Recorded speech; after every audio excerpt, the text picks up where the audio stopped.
sound of gentle, evocative music begins, slightly melancholic but hopeful. Diro Tiro 15s.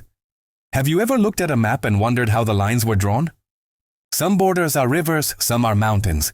But some are drawn in heartache and history. Today, let us talk about one of the most complex stories on our planet, the story of Palestine and Israel. It's not about taking sides. It's about understanding the human story behind the headlines.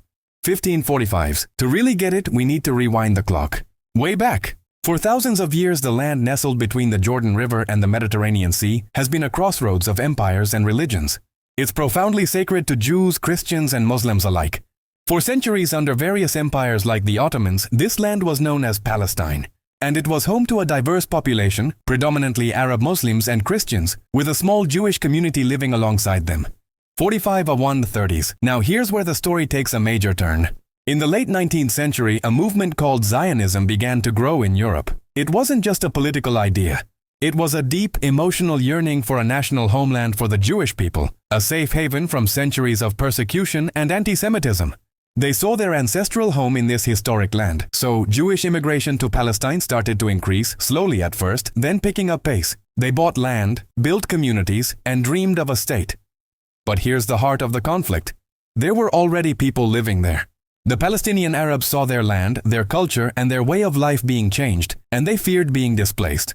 130-230s. Then came the World Wars, and everything accelerated. After World War I, the Ottoman Empire collapsed, and Britain took control of Palestine. They made conflicting promises.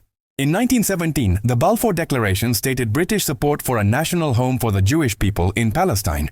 But they also made promises of independence to the Arabs who had helped them fight the Ottomans. You can see the collision course forming, right? Tensions exploded. Riots, protests, violence. Both sides felt they were fighting for their very existence. 230-330s. The ultimate turning point was the aftermath of World War II and the unimaginable horror of the Holocaust. The world felt an urgent moral responsibility to find a home for the Jewish survivors. In 1947, the newly formed United Nations stepped in with a plan: partition Palestine into two states, one Arab, one Jewish, with Jerusalem as an international city. But the Arab states and Palestinian leaders rejected it, arguing it was unfair to give away more than half their land to a minority population. 334-15s. In May 1948, as Britain withdrew, Israel declared its independence. Immediately, neighboring Arab armies invaded. This was the 1948 Arab-Israeli War. For Israelis, it's their war of independence. But for Palestinians, it's the Nakba, or the catastrophe. When the fighting ended, Israel controlled more land than the UN plan had proposed, and over 700,000 Palestinians had either fled or were expelled from their homes, becoming refugees in neighboring countries and what would become the West Bank and Gaza Strip. Their homes, their villages, their history, gone.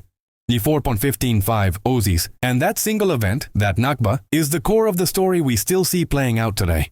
It's a story of wars and uprisings, of occupation and settlements, of walls and checkpoints. It's a story of two peoples, each with a deep, legitimate connection to the same small piece of land. Each with their own narrative of suffering and survival, of dreams and despair. Understanding this history doesn't give us easy answers. But it does replace anger with empathy. And maybe, just maybe, empathy is the only place where a different future can begin. Music fades out slowly.